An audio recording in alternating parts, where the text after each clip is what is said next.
ఉన్నారా? దేవుని కృపను బట్టి దేవుని వచ్చి సంవత్సరం అంతా ఆయన కృప ద్వారా మమ్మల్ని దేవుని యొక్క సన్నిధిలో ప్రభు దగ్గర ఇది మాకు సంతోషకరమైన దినం.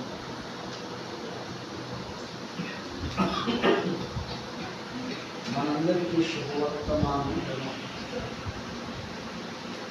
ఆనందకరమైన సంతోషకరమైన రోజు. యేసు క్రీస్తు ప్రభువు వారు లోకరక్షకుడైన యేసు క్రీస్తు వారి గురించి ఎంత చెప్పినా సరళం. ఆయన పుట్టిన దినాల గురించి చాలా సంబరాలు చేసుకుంటారు. మనం దేవుని యొక్క సన్నిధిలో ఉన్నప్పుడు, దేవుని పిల్లలుగా ఉన్న మనం ప్రభువుకి ప్రభు యొక్క పరిచారకుడుగా ఉండి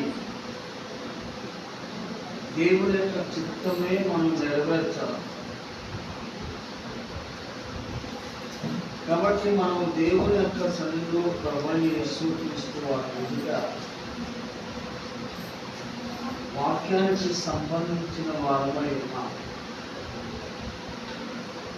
కాబట్టి మనం దేవుని సన్నిధిలో ప్రభు దగ్గర ప్రభు యొక్క పని చేయటానికంట సైతాన్నంట ఇష్టపడలేదా.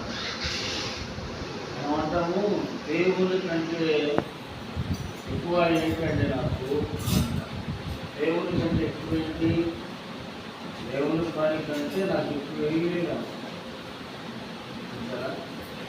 దేవుని పని అనేది ఆసక్తితో చేసేది లేదు, అశ్రద్ధగా చేసేది లేదు.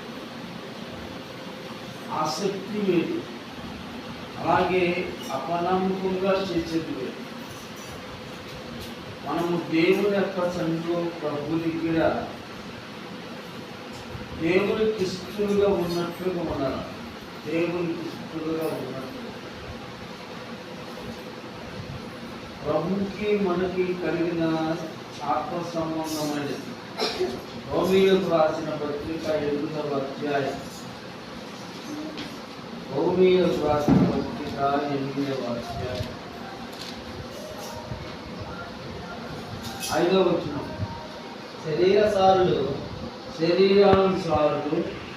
శరీర విషయముల మీద మనస్సునంతులు, శరీరానుసారమైన మనసు మీద ఆత్మానుసారులు ఆత్మ విషయముల మీద మనస్సుంతులు, ఆత్మ విషయముల మనసు పెట్టేది. శరీర విషయమైన మనస్సు మరణము, ఆత్మానుసారమైన మనస్సు జీవమును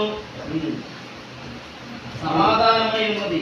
చూడు, ఇక్కడ మన ప్రభువైన యేసు క్రీస్తు ప్రభువు వారు అపోస్తుడైన పౌలు ద్వారా అందించబడుతున్న ఈ వర్తమానం దేవుని యొక్క సన్నిధిలో ప్రభువైన యేసు క్రీస్తు వారు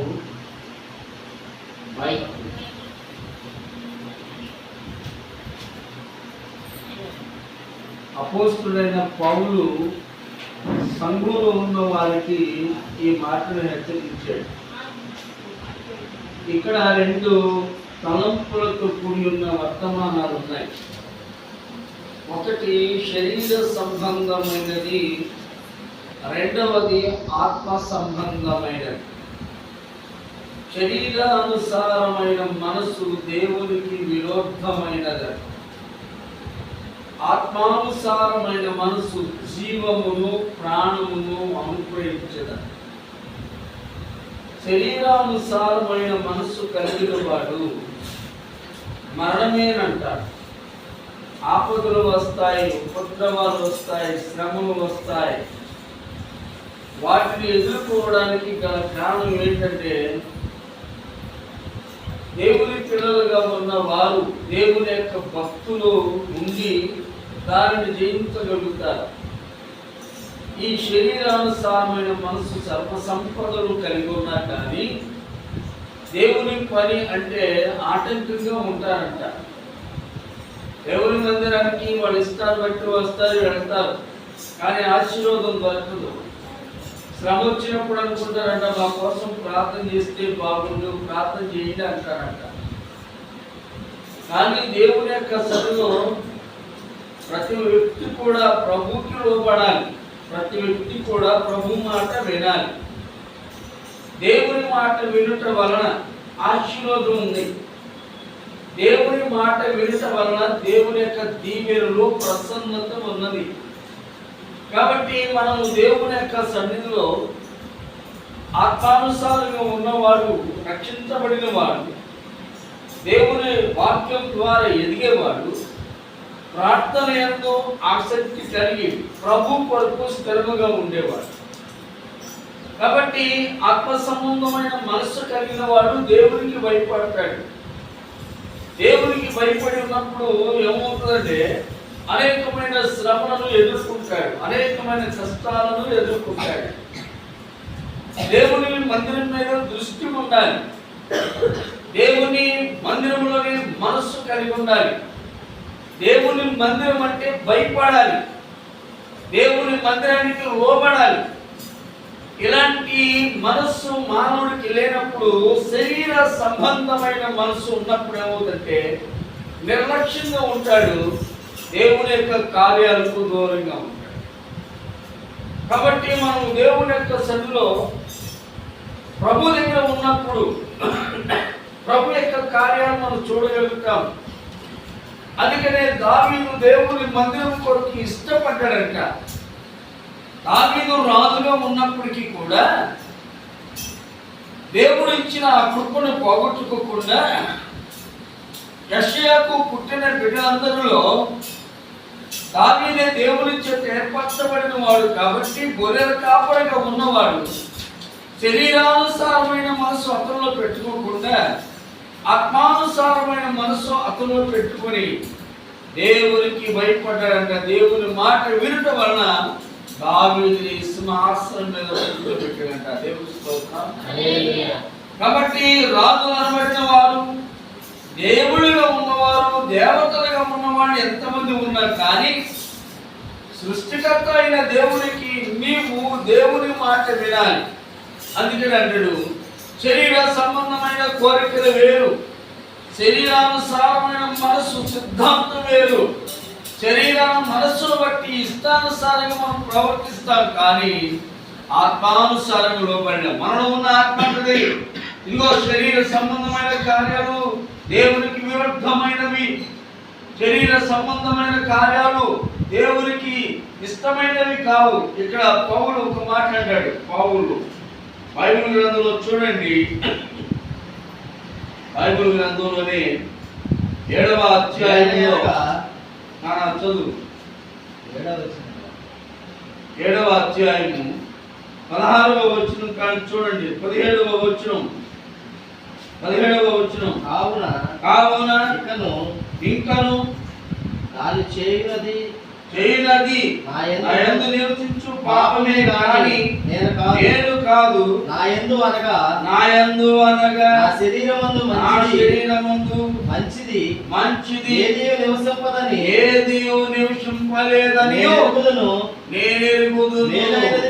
మేలైనది చేయాలని కోరిక నాకు కలుగుతున్నది, కానీ దానిని చేయుటకు ఏంటంట మనసుకు లేదంట.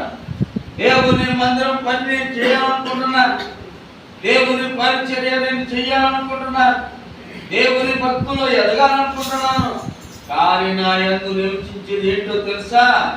పాపమే. దేవుని పని చేయకపోవటం పాపమే, దేవుని మందిరానికి లోపడకపోవటం పాపమే. పాపం అంటే ఏంటి? ఆజ్ఞ అతిక్రమించటమే పాపం.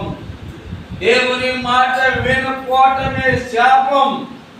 కాబట్టి నా యందు నివసించేది మేలైనది చేయాలనుకుంటున్నాను, మేలే కోరుకుంటున్నాను, దేవుని దగ్గర నుండి నాకు మేలు కావాలని కోరుకుంటున్నాను, కానీ నా యందు నివసించేది పాపమే. నా యందు అనగా నా శరీరమందు లోపాలు ఉన్నాయి. శరీరం బట్టి అతిశయపడుతున్నాను, కాబట్టి శరీరం బట్టి నేను గర్వపడుతున్నాను. దేవుని మీద దృష్టి ఉన్నది కానీ దేవుని పని నేను చేయలేకపోయాను. దేవుని పని చేయకపోవటమే నాకు శాపం అని అంటాడు.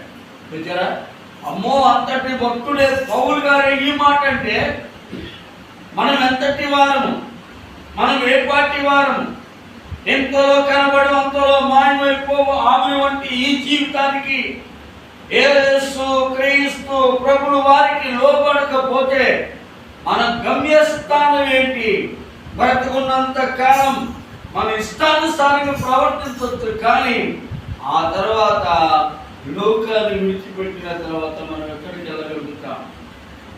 సజీవులుగా ఉన్నప్పుడే, శరీరానుసారంగా ఉన్నప్పుడే, శరీర కోరికలను బట్టి కాకుండా ఆత్మానుసారంగా నడుచుకొని దేవుని యొక్క భయభక్తులు కలిగి ఉండటమే గొప్ప భాగ్యం, గొప్ప భాగ్యం. శరీరం మదించిపోతుంది, గర్వపడుతుంది, అచ్చయపడతారు, లోపడనివ్వదు, ప్రార్థన చేయనివ్వదు. చూడండి, దేవుని మాట ఏంటో నిర్లక్ష్యంగా పెట్టుద్ది. రేపు చేసుకోవచ్చు ప్రార్థన, కాసేపు చేసుకోవచ్చు, కానీ సంవత్సరాలు గడిచిపోతున్నాయి, దినాలు గడిచిపోతున్నాయి, రోజులు గడిచిపోతున్నాయి, కానీ మానవుని యొక్క జీవితంలో ప్రభువుకి లోబడే మనసు లేదు. ఈ రోజున సకల శాస్త్రములకు అధిగమించిన బైబిల్ గ్రంథంలో చెప్పబడి ఉన్న శుభవర్తమానాన్ని మనం వింటున్నాం. ఎక్కడ చూసినా ప్రజలు బోధనకి వింటున్నారు, కానీ ప్రజలకు బోధ అవసరమే, కానీ ప్రభుకి అవసరమైనది ప్రార్థన. ప్రార్థన ఉన్నవాడు దేవునికి భయపడతాడు, ప్రార్థనలో ఉన్నవాడు దేవుని పని చేయాలని ఆసక్తి ఉంటుంది. దేవునికి లోబడేవాడు తండ్రి. పౌలు గారు అంటాడు, నా యందు నివసించింది పాపమే కాదు, మరొక కాదు. కాబట్టి మనం పాపులుగా ఉండదు, పరిశుద్ధులుగా ఉంటున్నాం. దేవుని వాక్యాన్ని బట్టి మనం నడిస్తే అది మనకు దీవెన, అది మనకు ఆశీర్వాదం, ఆశీర్వాదం. కాబట్టి దేవుని యందు భయభక్తులు కలిగి ఆయన త్రోవలో నడిచేవారు ఏమవుతారంట? ధన్యులు, దరిద్రులు కాదు. దేవుని మందిరంలోనే ఆశీర్వాదాలు ఉంటాయి. మన ఇంట్లో కంటే దేవుని మందిరంలో చూడవలనని, దేవుని మందిరంలో ఆయన ప్రసన్నతను వెదకాలని, దేవుని మందిరంలోనే నాకు నివాసం ఉందని దావీదు అన్నాడు. పౌలు అంటాడు, దేవుని యొక్క మందిరాన్ని విడిచిపెట్టకూడదు. పౌలే దేవునికి సాక్షిగా నిలబడ్డ. మన సాక్ష్యాలు ఎంతవరకు? కాబట్టి నా ప్రియ సోదరులారా, ఇక్కడ ఒక మాట రాయబడింది 8వ అధ్యాయము 7వ వచనం చూడండి. శరీరానుసారమైన మనస్సు, శరీరానుసారమైన మనస్సు దేవునికి విరోధమైనది, అది దేవుని ధర్మశాస్త్రమునకు లోబడదు, ఏ మాత్రమును కూడా లోబడదు. అలా చేస్తారులే. ఎవరు చేస్తారు? దేవుని యొక్క సన్నిధిలో ఈ శరీరం అంటే ఎంత మాత్రం దేవునికి లోబడదు, లోబడదు. చూసారా, చాలా మంది వీడు లోబడండి, వీడు నా మాట్లాడండి, లోబడని పిల్లలకు శ్రమ అని అంటాడు కదా. కాబట్టి ఆ శ్రమ అనేది సంవత్సరం అంతా దేవుడు మనం ప్రేమించాడే. సంవత్సరంలో దేవుని యొక్క ఆలయాన్ని మనం ఎలా చేయాలి, దేవుని పరిచయం ఎలా చేయాలి, దేవుని యొక్క నిబంధన మనం ఎలా నెరవేర్చుకోవాలి.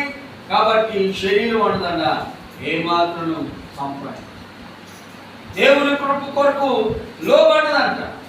శరీర సంబంధమైనది దేవునికి విరుద్ధమైనది. కింద వచ్చిన వ్రాయబడి చూడండి. కాగా శరీర స్వభావం గలవారు, శరీర స్వభావం కలిగిన వారు దేవుని సంతోషపరచలేరడు. దేవుని ఆత్మ మీలో నివసించిన ఎడల మీరు ఆత్మ స్వభావం గలవారే గాని శరీర స్వభావం గలవారు కాదు. చూడండి, ఆత్మానుసారమైన మనసు జీవమును సమాధానమై. చూసారా, కాబట్టి మనం దేవుని వాక్యానుసారంగా నడుచుకోవటమే గొప్ప భాగ్యం, దేవునికి లోబడటమే గొప్ప భాగ్యం, దేవుని ఆశీర్వాదాలు కలిగి ఉండటమే గొప్ప భాగ్యం. దేవుడు మనల్ని సంవత్సరం అంతా పని ఆయన కృప ద్వారా మనం నిలబెట్టుకున్నాడు. ఇప్పుడు వరకు ఆయన ధైర్యం దిగి ఉన్నాం. ఆశీర్వదించబడ్డ ఉంటాయని దయాన్ని కృప దేవుడు మిమ్మల్ని దీవించి ఆశీర్వదించుగాక. ఆమేన్. ప్రార్థన చేసుకుందాం. మమ్మల్ని మిక్కిలిగా ప్రేమించిన మా ప్రియ పరలోకపు తండ్రి, నీ బంగారు పాదాలకి స్తోత్రం స్తోత్రం స్తోత్రం. మమ్మల్ని వెతికి రక్షించిన నా యేసు దేవా, ఈ సమయంలో ఈ స్థలంలో కూడిన బిడ్డలందరినీ మీరు జ్ఞాపకం చేసుకోనండి. ఈ మందిరంలో చేసిన పరిచర్య చేసిన బిడ్డలను దీవించండి ప్రభువా. వారికి వారి కుటుంబాలకు మేలు కలిగినట్లుగా. అలాగే ప్రభువా, 4 దినాలు నాతో కలిసి రమేష్ వారి కుటుంబం చేసిన పరిచర్యను బట్టి పొందనాలు స్తోత్రాలు దేవా. అలాగే బలహీనంగా ఉన్న వారి కొరకు ప్రార్థన చేస్తున్నాం ప్రభువా. సంఘంలో రాలేని వారి కొరకు ప్రార్థన చేస్తున్నాం. మరొక సమయం మీరు అనుగ్రహించండి. ఈ స్థలంలో కూడి ఉన్న వారందరినీ మీరు దీవించి కనికరించమని గానుడు రక్షకుడు యేసుక్రీస్తు నామమును బట్టి ప్రార్థిస్తున్నాను తండ్రి.